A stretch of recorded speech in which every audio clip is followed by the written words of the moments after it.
All right. Good noontide to everybody here and virtually around the globe. Let's be real. I'm Kane West. This is our June edition of the Park Chat Speaker Series. I was told that maybe I need to spruce up the name, but we are the Park Chat Speaker Series. But we are sprucing it up because today Paul has created a raffle option, and the ticket isn't just as a keepsake. It potentially will be part of a not Park Service funded, but Garland County Library sponsored thing. Again, not the Park Service, but you can still win because you're at the library. But my name is Kane West, and I'm here with a group of people from the National Park Service. This is a reminder for events.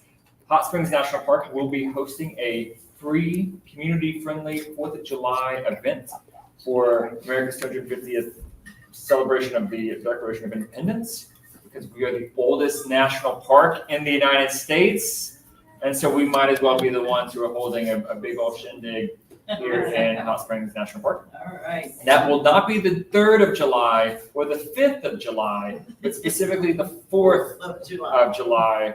And if you show up at 9 o'clock, you will be part of the parade, whether you plan for that or not. If you want to get more information or sign up to be a volunteer for that Saturday, we have people in the back who will let you know about volunteer opportunities. But today we're actually bringing back, speaking of history, we're bringing back one of the most coolest historians, yes, cool historians, here at Hot Springs National Park in recent years. His name is Dr. Dan Schimmel. And in the last several years, he's done research on the people who made Hot Springs a place of healing. As Dan would always say, you don't take a bath in Hot Springs, you receive a bath. You're given a bath by a professional who knows how to use the water, who knows how to use this place, and who will give you not only the physical treatment, but the emotional laying on of hands, all the things that are involved in seeking wellness. And Dr. Schimmel graduated from KU, Kansas University. So he's a rock chalk, but he's actually originally from Western PA, so he's triangulating. So from Western PA to Kansas to Arkansas, he's made his way, and he's done incredible research. If you go online and you see the We Bathe the World Oral History Project, that is Dan's work, not only as a historian, but as a public historian, transferring those things that you find in the archives and making them into the real life people who make a place and have made this place. So we are so thrilled to have Dr. Schimmel back. He is also a teacher at Duquesne University in Pittsburgh. Some people say that he is a very important, I was going to mispronounce the name of the university, and I figured I wouldn't put that on the live stream. But we're really glad to have Dr. Schimmel back with us, and without further ado.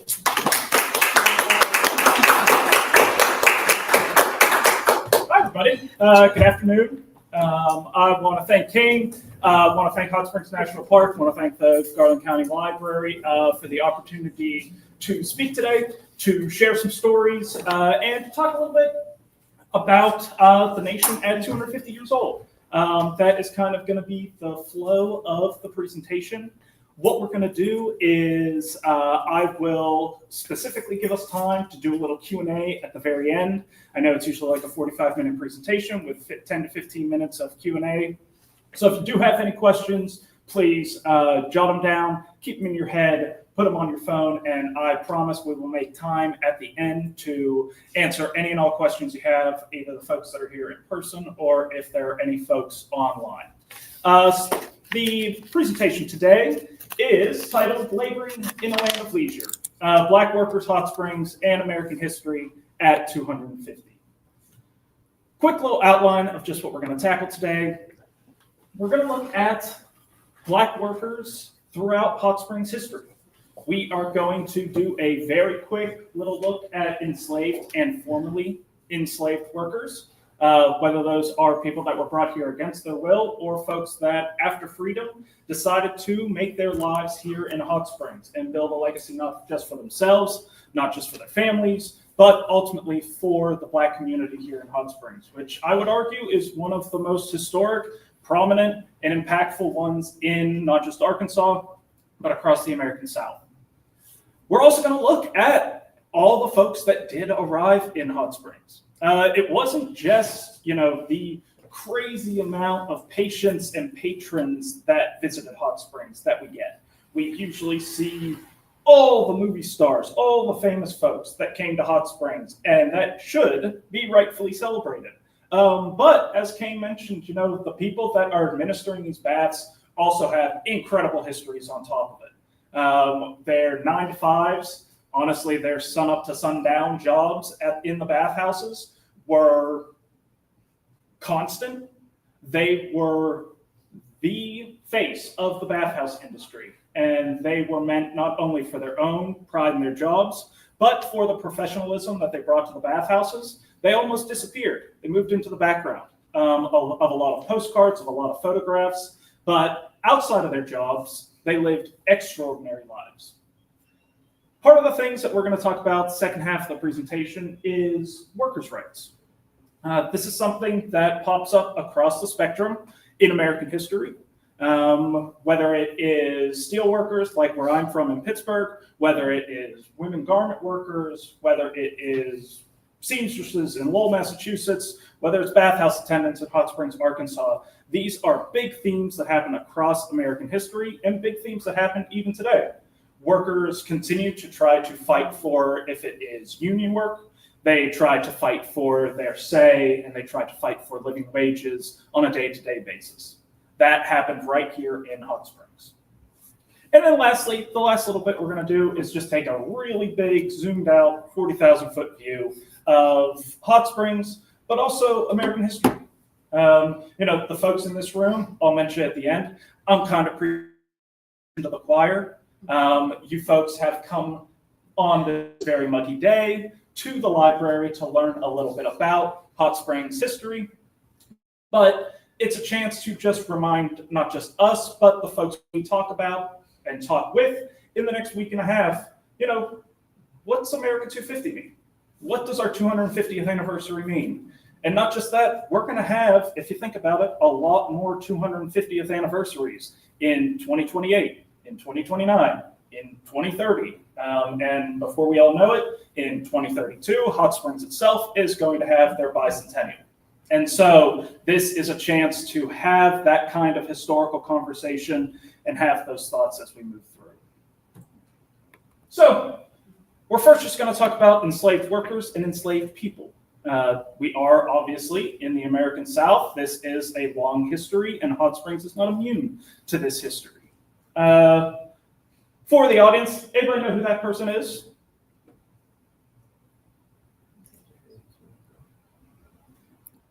Come on, Park Chats. This was part of the Park Chats like 2 months ago. Hunter or Dunbar? Hunter or Dunbar. That's right. Yeah, that is William Dunbar. The Hunter and Dunbar expedition is one of the early flashpoints in Hot Springs history. Hunter and Dunbar, the expedition starting with the purchase of Louisiana by the United States from France in 1803, and the Hunter and Dunbar expedition exploring the Washita River and Hot Springs, ultimately ending in Hot Springs as part of a larger expedition to expand and explore Louisiana's cultural and natural resources. The crew of the expedition, which was talked about a couple months ago, so I just want to hit on just the nuts and bolts of it, was William Dunbar, George Hunter, Hunter's son, 13 enlisted soldiers from now the United States Army, and 2 enslaved men. This is a theme that I would like to highlight as we move through the presentation, is that, people are human, people work within systems during their time period. William Dunbar was an explorer, was a scientific mind, did incredible things when it came to surveying, whether that is the Florida-Georgia line for the Spanish, whether that was the work he did in the Mississippi Delta and surveying the lower Mississippi and the floodplains of the lower Mississippi. William Dunbar was also a slave owner. He was an enslaver and brought 2 of his enslaved individuals onto the expedition. The expedition spent 1 month in Hot Springs from December to early January in 1804. And during that time, we have learned so much about the hot springs. It's one of the first times that the United States, that the world learns about what's in the hot spring water, temperatures, using scientific measurements. This is the first time this is happening during my time at the park and the great work that the folks at the park still do. This is a chance to show a long history of scientific achievement, scientific measurement. We're seeing that living things live in hot springs water, and in the 20th century and the 21st century are able to see on like a microscopic level exactly what those living things are, seeing that there are extreme conditions that living things can still thrive in. The enslaved men likely were the ones moving this equipment. In William Dunbar's journal, he mentions that we improved a number of sites in Hot Springs, these rustic, very old sheds that were built of wood. Earlier in the expedition, George Hunter shot his hand and almost put a bullet into his head accidentally. He was in no condition to do any improving, to do any moving of scientific equipment. William Dunbar brought these enslaved men to do labor, to work through a lot of the accomplishments, the important accomplishments that we now hold we hold on to, we have a lot of pride in, and we should. But it is still really important to understand the actual mechanisms of these achievements, the mechanisms of this labor, and who this labor was being performed by, and who was it for. These accomplishments were published to Congress, published to President Jefferson, and President Jefferson used it as not just a impetus to show the very young nation's pride, but for entrepreneurs to explore the western boundaries of the United States, interacting with indigenous peoples, and in the case of the southern states or the southern territories, moving their system of chattel slavery to these new territories. Again, one that Hot Springs was not immune to. Newspaper articles show that Hot Springs was both a site of enslavement, but also a site as the city flourishes, or as the town, I guess we could certainly call Hot Springs a town before the Civil War, as the town flourishes for enslaved people to use the site to try to begin their freedom journey, to escape to or to escape near due to the large businesses that are opening up in Hot Springs, due to the movement of traffic, the movement of people, the movement of goods. All of this movement, while it moves capital, it also can move chattel, but it can also secretly move people. And so Hot Springs is a site that I would argue is a site that is underrepresented as a site of enslavement and freedom seeking. But one of the things that is really exciting about the people that worked here is that this was a site that people returned to or came to, especially during the Reconstruction era in the United States, to find a life. After the Civil War, as I'm sure many of us in this room and even some online are well aware, Hot Springs explodes. Hot Springs gets a railroad and it moves so many people in. And with this comes a lot of popularity, comes a lot of interest in the town. And part of that, the labor of Black workers is recognized during this time period. The woman on the right, her name is Alice French, which is up there, but she went by Octave Thanet. That was her pen name. Her writings popularized across the country. She was a Southern writer. She had a Southern style of writing, but her work appeared in Harper's Weekly, it appeared in Scribner's, and it appeared in the Century magazine, some of the biggest and most popular periodicals throughout the 19th century. Her language, when you read, any of her short stories, their fiction works, they are, stereotypes. They often involve, down and out, rags to riches, Horatio Alger type characters that are coming either out of the countryside and into the big city. And during that time, they encounter, the rough and tumble woodsman. They encounter the delicate Southern belle, but they also encounter oftentimes a stereotypical, formerly enslaved African-American man or woman. There's a big exception, though. There is a huge exception to her writings. She was originally from Davenport, Iowa, but she lived in Northeast Arkansas for much of her life. I can't vouch for it, but I pretty much can bet that she had visited Hot Springs at some time during her time here. And her one exception to stereotyping and negatively stereotyping Black men and women was in her 1891 piece, Sis Cheney's Black Silk. This is about a bath attendant.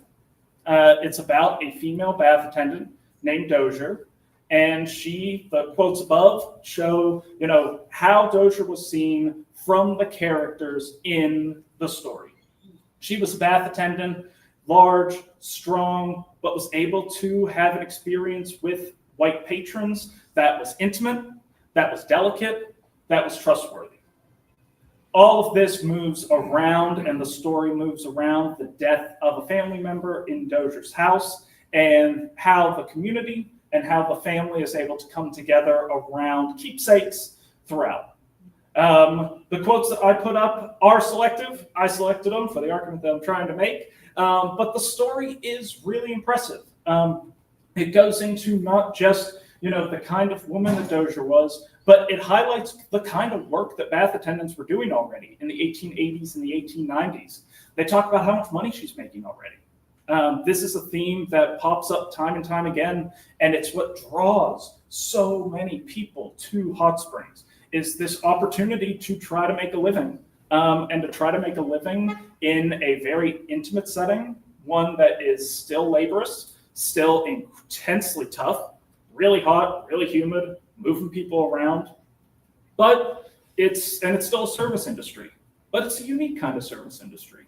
And at the exact same time that, we have Civil War vets that are coming here, we have more and more workers that are showing up to try to take their hand and try their hands at healing people. This is one of those things that we have, famous stories of Samuel Fordyce. Samuel Fordyce shows up after the Civil War, trying to heal his Civil War injuries. We're going to talk about more people like that as well. But we also have, former Black veterans from the Civil War, from the colored troops. A private named George Champ was in Fort Scott over in Kansas, moved to Little Rock, and at this exact same time, 1880, 1888, 89, 90, and 91, every summer, George Champ would come to Hot Springs. And so Hot Springs begins to become this site that not only Black workers flock to, but Black patients flock to. And so with that, there are sites, bathhouses, to try to offer that same kind of comfort. At the exact same time, Black labor isn't just bathhouse work. The original or very early post-Civil War profession was the laundry, of being a laundress. Being a laundress in Hot Springs. These are lithographs from A. Van Cleef. His small piece popped up in Harper's Weekly in 1878, and it was about Hot Springs. It was pretty much just like a booster article. This is a kooky little place in a tiny little valley in Arkansas, but holy hell, there's a lot going on here. He goes through a jail. He just draws up the jail. He draws up the bathhouses. He draws up the mountains. But he spends, granted, there is an exploitative level to these lithographs, but he spends a deliberate amount of time showing how busy this place is. And the way he shows that busyness and he shows that movement are Black workers. Black workers using the waterway. Could anybody try to guess what the waterway is that they're using to clean soiled laundry at the moment? The creek. They are using Hot Springs Creek. Those are the bathhouses. right on top of Hot Springs Creek, which is now right against like the sidewalk of Bathhouse Row and Central Avenue. At the time, Hot Springs Creek ran right down, and not only did it have excess thermal water, which would have been perfect for the laundry business, you didn't have to heat up any water to clean it. At the same time, it was also, as just well recorded, it was the town's sewer. So at times, getting your laundry done in Hot Springs Creek may not have been an ideal situation. But still, Van Cleef called it the industry. This is one of the first, and again, one of the more visible traits that we see. It is not hidden. That is one of the things that excited me so much about Hot Springs when I worked here and when I have done my research even before that, is that a lot of this stuff was not hidden. Does that mean it was like approved? Does that mean it was good? No. But it was always visible, and with visibility comes interpretation. So, finding freedom in Hot Springs. It's not just folks that are coming after the Civil War that are using the thermal waters. It's people that are actually born enslaved that are now finding a life, finding a livelihood using the thermal waters. Maddie Fielding, the woman right in the middle, she began as a laundress. Her first job from census records, from government records, was she was a laundress at the Army Navy General Hospital in the late 1880s as it opened up. That being said, she transitioned. She transitioned after Rouse Spring was closed up by the federal government. A government-free bathhouse was opened in its stead, and bath attendants were needed to try to create some sort of order in probably the most chaotic building in Arkansas. And Maddie Fielding was responsible for every woman that would walk into that bathhouse. Bathhouses are historically segregated by sex. And so Maddie Fielding began work in the government-free bathhouse, and she saw the transition of the government-free bathhouse for over 20 years. The only reason that we really know of her, entire journey was as she tried to retire from the national park system. She was trying to get a pension, and she didn't know how old she was. And so in interviews with the park, she said that she was born enslaved. The federal government confirmed that to try to determine what her age ultimately was. And so that is just how we know this. Oftentimes with true, understanding, Black men and women weren't going to tell their enslaved stories. But when it came to providing resources, providing support, providing help that they deserved, they would often include that in government documents or something like that. The man on the left, Napoleon Rao, was also born enslaved in North Carolina, made his way to Hot Springs, and wasn't just a bath attendant. We see here the small cups that are often populate many and many of the postcards or early photos of Hot Springs. He also has a towel ready to, and on his left hand, he's holding a thermometer, all to measure specific prescriptive roles for the water as someone's taking a bath. The park, I would argue, does a great job of showing what it actually means, like when you go through the bathhouse. And so there were thermometers. You had specific type of procedures, and you had certain types of water treatments. You had towel treatments. All of this was encompassed in the bathhouse. But the busyness of the bathhouse meant that a lot of that responsibility was moved from certainly past the owners, certainly past the managers. It was in the hands of these men and women. Again, Napoleon characterized here in a brochure for Hot Springs from, I believe, the St. Louis Railroad. And so, again, singled out, but Napoleon himself has an incredibly strong history here in Hot Springs. He was an elected official just after the time of Reconstruction, which is a huge deal, and was one of the last Black officials, aldermen, councilmen elected in Hot Springs before Jim Crow sets in. Not only that, he petitioned the federal government himself and spoke with the federal government numerous times.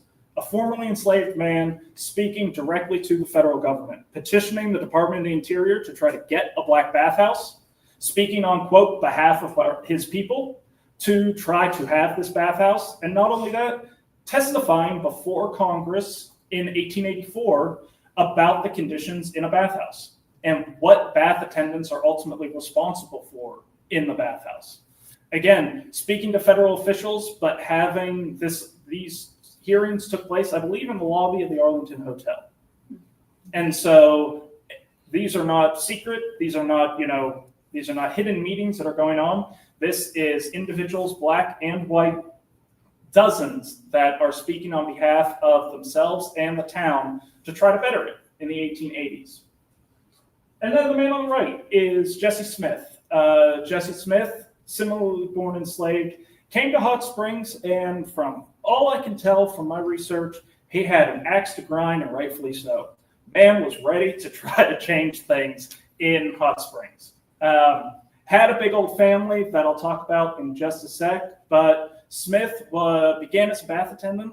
He ultimately became manager of one of the black bathhouses, the Pythian Bathhouse. And not only that, he's the kind of the transition into workers' rights. Jesse Smith saw very early on, by the late 19aughts, early 19-teens, that bath attendants are treated unfairly at times. That they are almost solely responsible for moving people through the bathhouses, for earning the number of baths that are given every year that not only the Hot Springs Reservation or Hot Springs National Park would brag about for decades to come, but their pay would also suffer, especially as Jim Crow sets in, especially as separate accommodations for black citizens and white citizens starts to set in across the American South. This becomes a fight not just for, workers, but it becomes a fight for their actual livelihoods. To actually stay in Hot Springs, to be able to build a future, not just for themselves or their family or their community. But they come under threats, threats that are workplace threats, but also threats to their actual lives.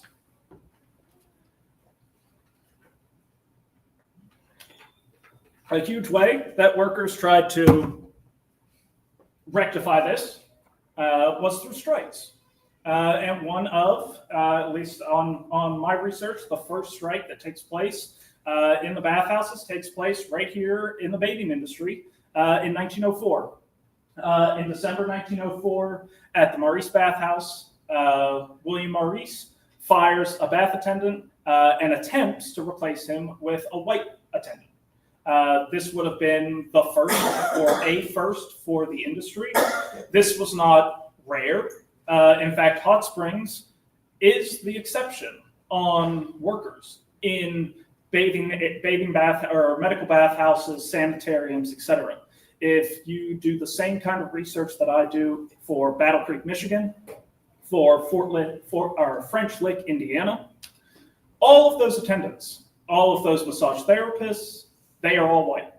And the Buckstaff Bathhouse, when it first opens up, it makes that same argument. It says that the men and women that we are hiring are white and they are superior to perform the duties in the bathhouses than previous generations and previous workers. So with that first set, that there could be a huge shift and a large racial shift in the makeup of bath attendants, 8 bath attendants go with strike with Rufus Gentry. They're all fired. The strike ultimately, I would argue it succeeds because that transition does not come for decades and decades to come. But many of those black workers, they never work in the bathing industry again. There are numerous other jobs that black men and black women take place and thrive in Hot Springs. A number of them are still in the service industry. That's just one of the times. This happens time and time again, and even amplified as we're going to move into the 1940s, 50s, and 60s. I'll talk about in just a little. One of the big things that they're able to do is black workers are able to fundamentally change how Hot Springs Reservation works. They are able to, since they, and I would argue, have the most time spent using the thermal water, they begin prescribing the waters themselves.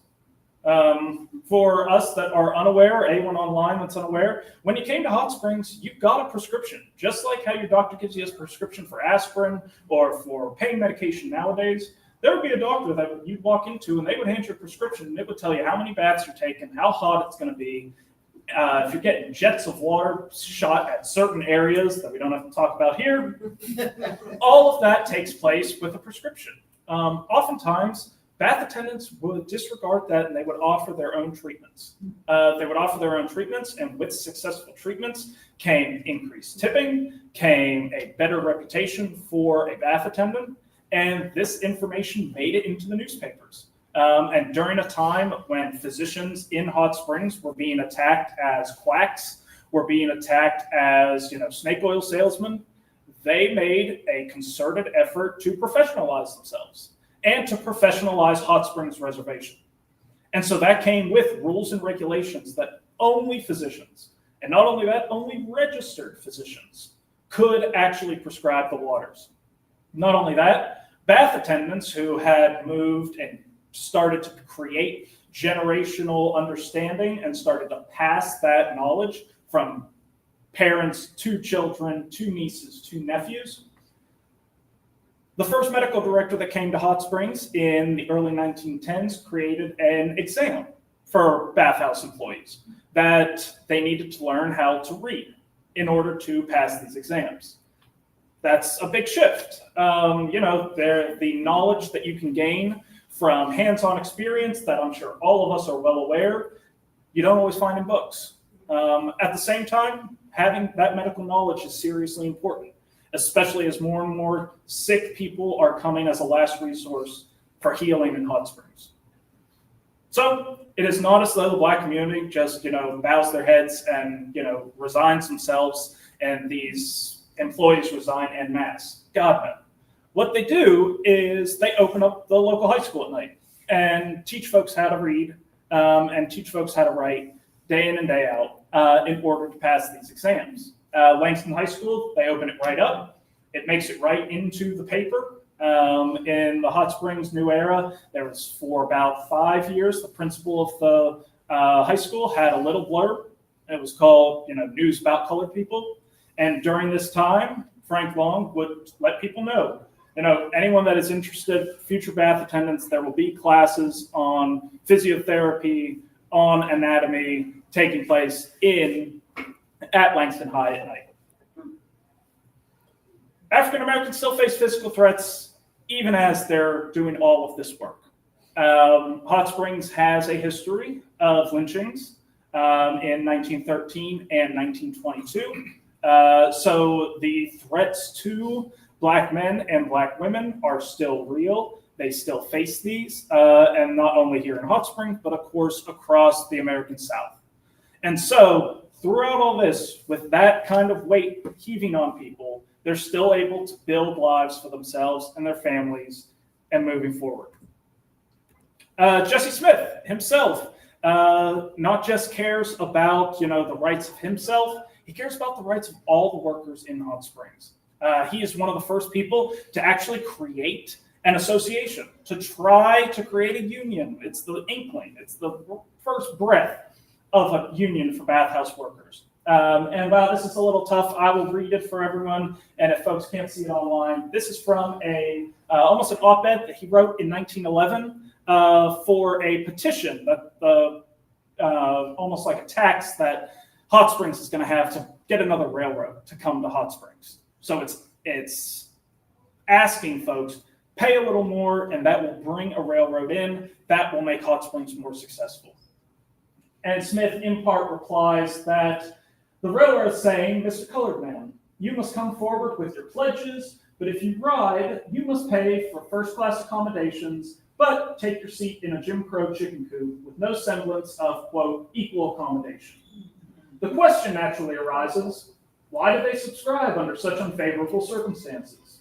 The answer comes with the hope that the road may be a benefit to our city, and what benefits one must of necessity, to some degree, benefit all. and that someday our more favored neighbor and brother in white may realize that we're all citizens aiming for one common cause, the greatest good to the greatest number, and that there may yet be a day when a man may be known not by the color of his skin, but by his character and his worth to the community in which he lives.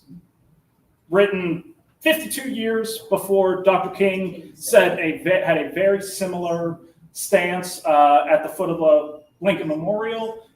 Jesse Smith is beginning to, plead for equal accommodation, equal understanding, and equal respect, not just under the law, but in custom and in trade in town. What we ultimately get from here is we even get peaks that, Jesse Smith has some sort of wrap around the progressive era in the United States. The biggest push during this time is from Gifford Pinchot and John Muir, two men that are fighting over how to conserve natural resources in the United States. Gifford Pinchot ultimately wins, and he ultimately wins with an idea of conservation. And Gifford Pinchot's quote that I drill into my students' heads is the greatest good for the greatest number for the longest time. At this exact time, Jesse Smith is still trying to understand and trying to wrap his head around progressive conservation at the exact same moment that this is happening in Washington, D.C. and throughout legislatures across the country. Last little bit about Jesse Smith. That's him and his family. The little girl up in the top left corner, she ultimately, Katie Smith, she married Dr. Harold Phipps. And Dr. Harold Phipps and Katie, they ended up having a daughter. Her name was Mamie Phipps.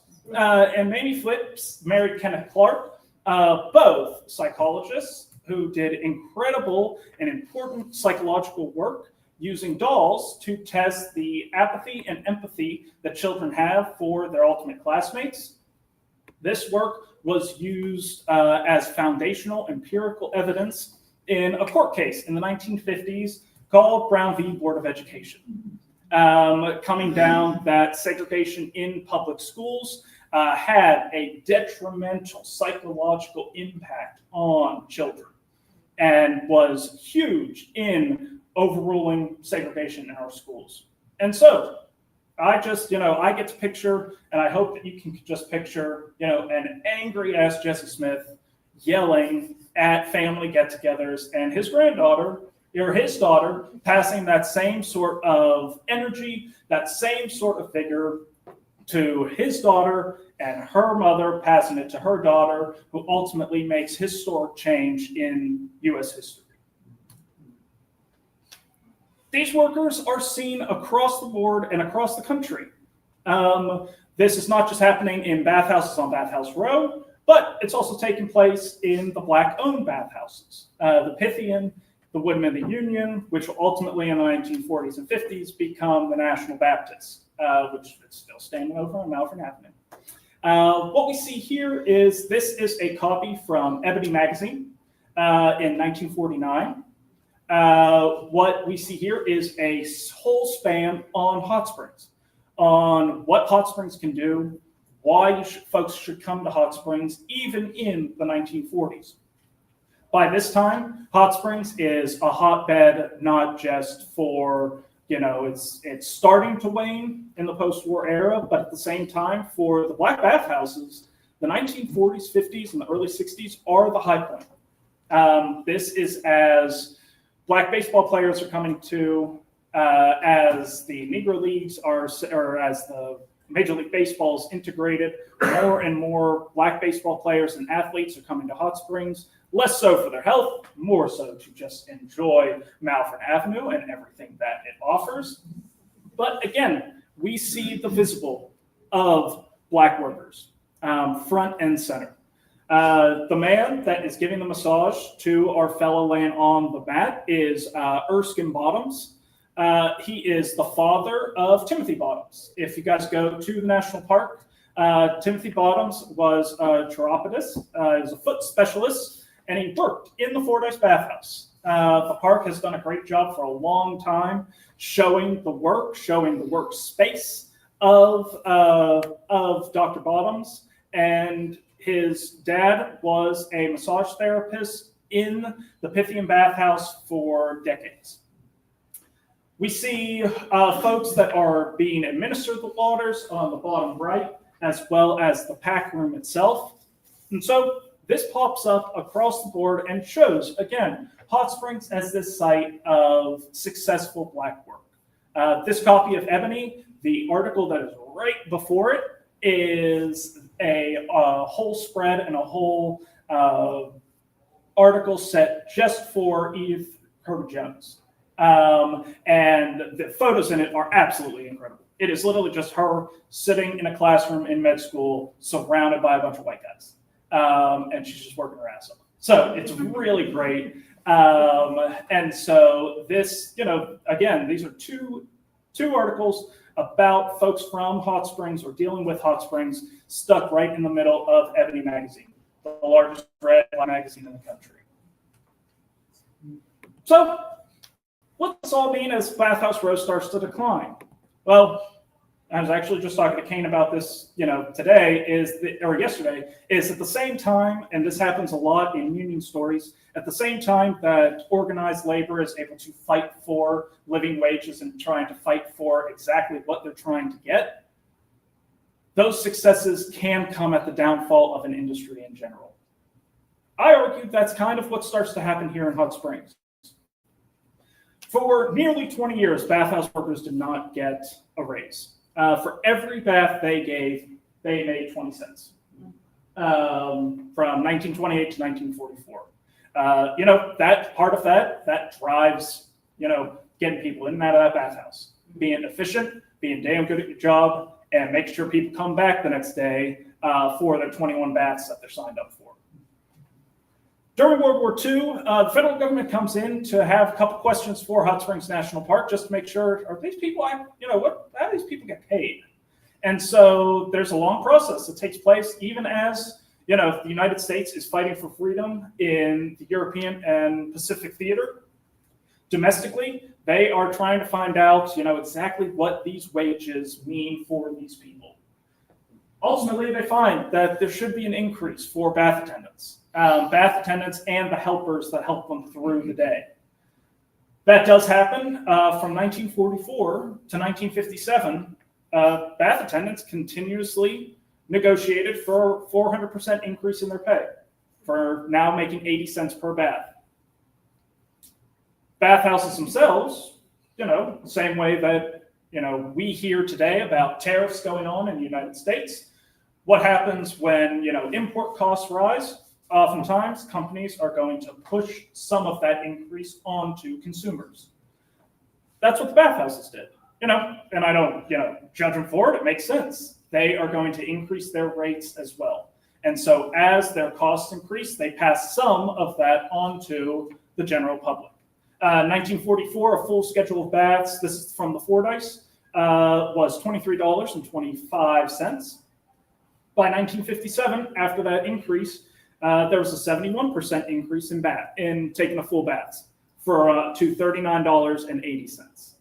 So almost a 70% increase, plus all these new ideas about medicine that is coming along post World War II, with the ease of especially pain medication that is becoming more and more accessible to Americans, becomes, facilitates this perfect storm to help the bathhouse industry decline. Again, just as Black workers begin to get a stronger hold, not just on their positions, but the costs that they have received for those positions. So this still happens across the board. There's still people, there's still a hell of a lot of organizations, some of us here today, that are still doing this work that, if you get curious, I'm going to go to Pittsburgh tomorrow, but you can still chat with a lot of these groups that offer incredible insight. They know some of the people that did a lot of this work. The Hot Springs NAACP, they had bath attendants volunteering for them. Thelma Gwynn and the Gwynn family, she built the Freedom Fund for the Hot Springs NAACP in the 1960s. At the exact same time, she got to see the very last person take a bath at the government-free bathhouse over at the Libby. She worked there. All of this still takes place. Phoebe, with Miss Cheryl Batts, is still doing great work. We have the difference makers. Willie just popped in. It's the Gateway Community Association, the Web Community Center, and the local churches, the faith organizations. During my time in Hot Springs, they were the gift that kept on giving. I could not have done a bunch of the work and getting a lot of the interviews that I ultimately gave, that we ultimately made at the park without their help. So reach out to these groups if you want to continue the conversation after we're all done, after I get out of here. The last thing I want to mention ties all the stuff we kind of talked about today to our nation's 250th birthday. More audience participation. Anybody know what that building was? I've seen it before. We've seen it before. Yeah. Who knows? Kane, I know you know. Yeah, we can have. Get a hint. There's another bigger building on that same spot today. Is that the original hospital? Bingo! It is the original Army Navy hospital. Yeah. Bathhouses are just to the left. Those old buildings in the back actually still look exactly like they did today. And Hot Springs Mountain is right on the back. That's a little tougher. Anybody know who that is? That's not. Nope. Is that Logan? That is John Logan. John Logan was a Civil War vet. He became a senator and was influential. He created Memorial Day, was a huge proponent and a huge advocate for veterans' rights. John Logan suffered injuries from the Civil War, came to Hot Springs, received relief, and through connections not just with himself in Washington, but with a lot of the influential people here in Hot Springs, lobbied to create the Army Navy General Hospital, which opened in the 1880s. Anybody know who that guy is? It's Hugh. Maddie does.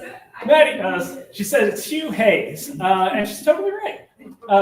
Hugh Hayes was, he worked in the bathhouses. He worked at the Park Hotel, and he came to Hot Springs. He actually used the Army Navy Hospital in the 1890s. The Army Navy Hospital is only open to folks that were in the Army and the Navy. So Hugh Hayes was in the Army. He was in the 10th Cavalry. Does anybody know what the 10th Cavalry, what they're kind of famous for? Hey, Maddie, what were they famous for? Well, I don't know exactly what their troop was famous for, but they were famous for being Buffalo soldiers. So they were, I think it was the 8th, 9th, and 10th Cavalry. So You got it. The Buffalo soldier legacy. Yeah. They helped to further colonize the United States, the United States government. Partially, they made it through in part of their service to the United States. Maddie's doing her research. She's making us all look bad. I just, everything that he said before, and he taught me before.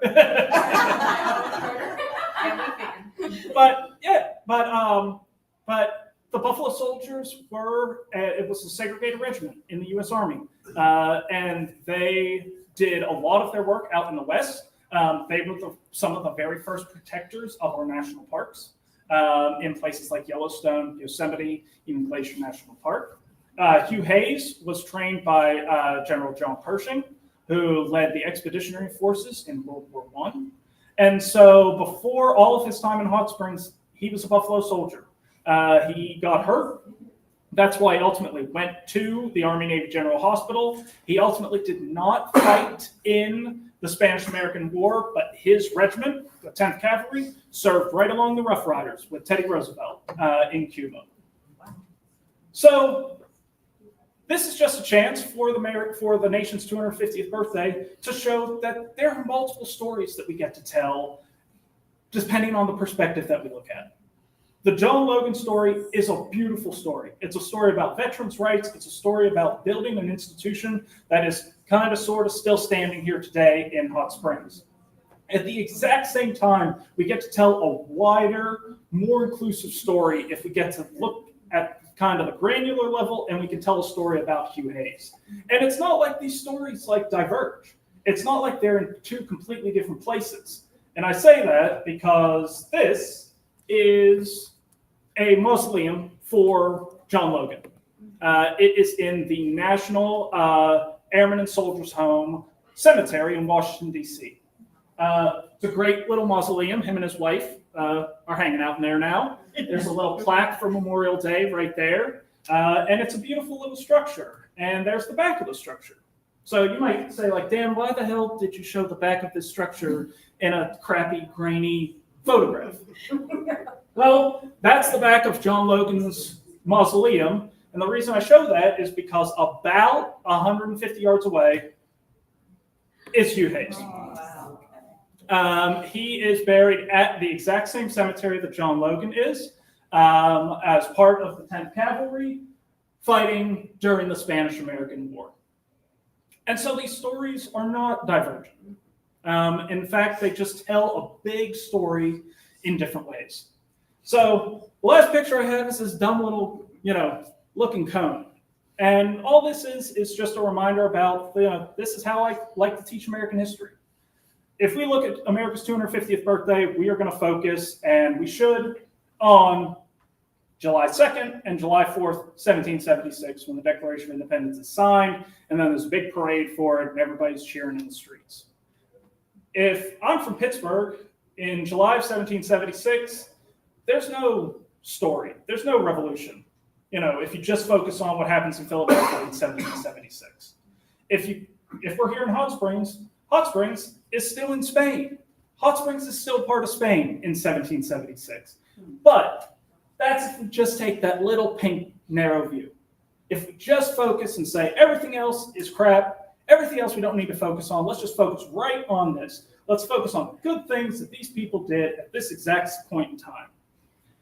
And that's good, but that doesn't help kind of carry the conversation. It doesn't help us try to figure out where we all fit in this crazy little history. If we spread that out and we try to add, in 1776, there are Frenchmen, there are indigenous people, there are Spaniards, there are Americans or soon to be Americans that are in the rivers, in the creeks around central Arkansas that are trying to figure out what the hell they're going to do. That's part of the American Revolution. There are enslaved men and women that are figuring out, are the British going to do anything? Are the British going to help me and my family? Or should I try to see if this work, if this unpaid, unrealized, dehumanizing labor can ever move forward? Up in Pittsburgh are the rivers that are going to move people and move products throughout. How does that move into the revolutionary story? All of those are important. So my entire push, and this entire push of this presentation, is that inclusive history isn't exclusionary history. It often feels like that.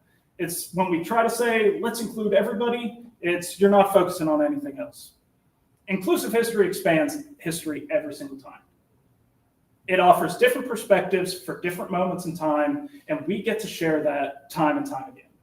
We get to bring our own perspectives into play. We get to bring our families' perspectives into play, and that helps bring what a national history is supposed to be all about. So, as everybody attends the Red, White, and You presentations, sorry, folks online, I don't think it'll be webcasted. That's a chance. The parade is going to highlight, the wonderful things that this American experiment has done for 250 years. There's a lot that goes wrong in experiments. And so it's okay to acknowledge those bad things. Because in those bad things, in a world of enslavement, of exploitation, of not paying your workers what you're supposed to pay them, I hope this presentation shows you don't have to focus on that. It's there, and it's really important. But you also get to see success. You get to see passion, you get to see love, you get to see hope, and you get to see success. So all of that gets melded together, and that's how you tell a story. That's how you tell history. You don't just tell history by just taking one thing and telling everybody else to shove it. You invite them in, you hear different perspectives, and with that, you actually get to tell good history. So that's all I got, folks. Thank you so much. I did say that I would give us time. I ran a little long. I do. But if anybody does have any questions, please, I'd love to hear any questions that people have. I have a comment. Yeah, I was excited about the way you mentioned the family line with Jesse Smith and brought it all the way down to his great granddaughter. Granddaughter. Yeah. Okay, and how our city has recently through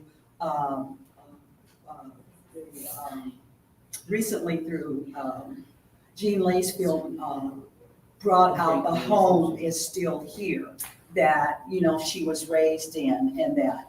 And the thing that I'm excited about, because I always knew that the little boy that was in the picture was her nephew. Mm-hmm. And her nephew had that same fight that Jesse did, because he worked for the Chicago Daily Defender under the pseudonym of Cherokee Charlie. And I'm telling you, he ate them up during that time as far as political things were concerned. And I thought it was funny. And the National or Journal, what is that? The American Journalist Society or whatever it is. It's the big one, the national one. They still honor him. Mm-hmm. They still honor him, and his name is still out there and very important. So I was just glad to hear you bring that out and to tie that all together. That was very exciting. I hadn't really known that much about Jesse, but that really excited me. The other thing that you brought to my attention that I had not really talked a lot about, that 10th Cavalry in the Spanish-American War. It was a short one, but a lot of people get it. And our own, the Honorable John Lee Webb did fight in the Spanish-American War, yeah. And I got all of this stuff. So now all of the information that I put in the book, and I was, getting the book out there to stabilize the house. Now I understand more in depth about the 10th Cavalry and the significance of it. So I'm going to go back and read it. There we go. And I think Cheryl brings up a great point. Is one of the things that I think is very noticeable about Hot Springs is it changes, and it has changed a lot. And some of that change is super good, but at the same time, sometimes we lose a lot of stuff in that change. Recognizing, Dr. Clark's, home and recognizing the Phipps home is super important. And the Webb house, continues, it's still there. But at the same time, the Pythian isn't. The Pythian bathhouse isn't there. It's literally just that empty lot at Malvern. And that's tough. When I worked at the park, and I know the folks that work at the park now, it's tough to tell the story when you don't have something right there. Yeah. Even the thermal water. Hell, I'm sure Maddie can testify that telling the story of the thermal water when the thermal water is in the buckets and in the tanks can be tough. But that offers a challenge and it offers an opportunity. For every challenge, there's an opportunity. And so, it, at least that absence creates a story, creates a moment to talk about, why isn't the Pythian there anymore? What can we do to continue to preserve the homes of Dr. Clark and, John Penn? I think it's at least a chance where even in absence, we get a chance to, contribute. Yes. Your insight has been just wonderful. It really has. Thank you very much. I was born at the Washington Hospital downtown. Yeah. Thankfully, if anybody, if you didn't catch stuff as we, kept going, I know that the library puts this online, and so that's a great resource. If we ever want to revisit. I know I revisited past talks as well, just so I make sure I wasn't stepping on anybody's toes or anything like that. Yes. Are there any authors besides yourself who we can read more about this or get into some of the areas a little better? Deeper? Cheryl wrote a book on Mr. Webb. John Lee Webb was the man, created the Women of the Union, founder of it, built the bathhouse, lived in town, contributed immensely to the Black community and the successes in the Black community. And so there are nuggets that, and especially people and stories that intersect there.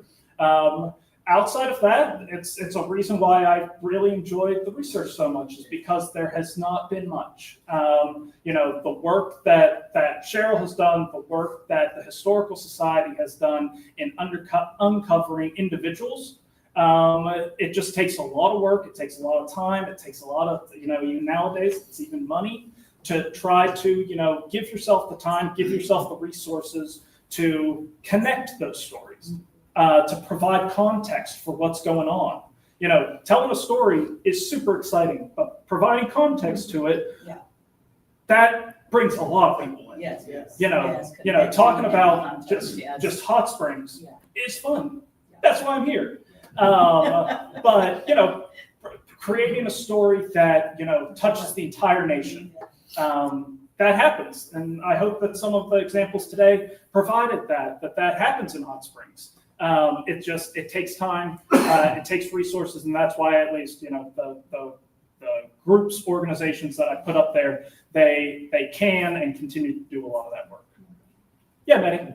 Yeah, so I was wondering if you could also kind of share, in your opinion, I'm gonna move closer so I'm not all the way to the back. You did a lot of research and all of that time with your dissertation, how the park can continue to carry on the research that you started.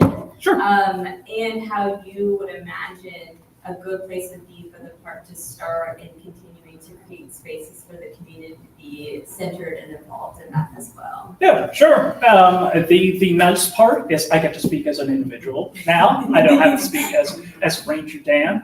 The first step is stuff like this. Things that get out into the community. I know when I was a local, when I wasn't working at the park, I wasn't really at the park. And so, the park is for visitors. The park is for people to come in and enjoy, the great parts of the town and the great national park that we have. But, doing, programs or things like that offers a chance to provide visitors with that information. But I think that can only go so far. And so I think in this moment in time where we are politically, it's very tough for what the Park Service can do. That is just a reality that, is facing folks at Independence Hall and the like. So during that time, it's continuing the conversation, and it's kind of doing what I hope maybe the story of John Logan and Hugh Hayes helps to do. Is I don't think in any way, shape, or form that was covert, that it is subversive to highlight John Logan and the work of the Army Navy Hospital while sharing a parallel and intersecting history that is about Black labor, Black war fighters, and the like. So I think that's a great opportunity, is to create an inclusive space to tell differing perspectives, or different perspectives, not different perspectives about a topic. Because as I hope, came through in the presentation, Black folks, whether from their own volition or pulled here against their will, have been in Hot Springs since, we've been talking about Hot Springs, and Indigenous history as well, and women's history and gay history. All of that happens in Hot Springs and has happened in Hot Springs. So for the park, I think the park has done, exemplary work in beginning these conversations. That's not just to blow smoke up y'all's butt. It's a good space and it's an open space. But I think, continuing to do community work, continuing to work with the groups that I mentioned. I tried to begin that work, and I'm so glad to see some of the folks here today. But when I left, and when I leave, and when others leave, can keep that going. Keep that work going, and that will only benefit the park and the groups involved. Yeah, I like the idea about you're talking about the connecting and the content, because if no one has looked at the piece that Liz did in March for the Women's History Month, and she connected all these women from our Hot Springs.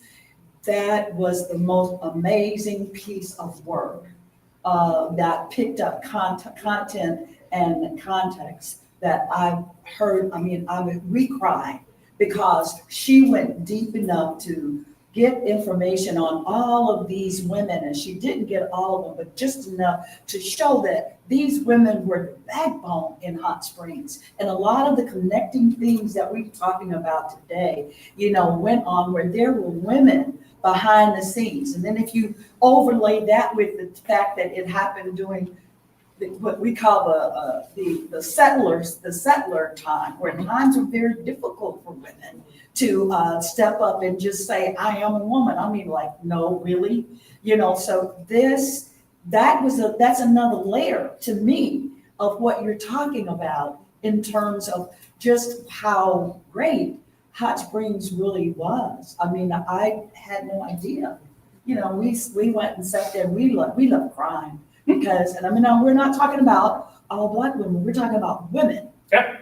Women that were the backbone of Hot Springs. So if you've never seen that, please, try to see it and get that other content that you were talking about that makes Hot Springs what it is.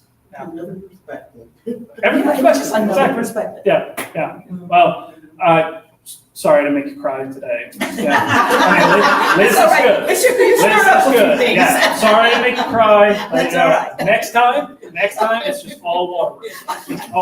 You guys are gonna leave devastated. But I think we're good. If anybody else has any questions after we wrap up, I'll be here for just a little bit. Say hi, whatever you need. But again, folks, thank you so much for coming and providing opportunity.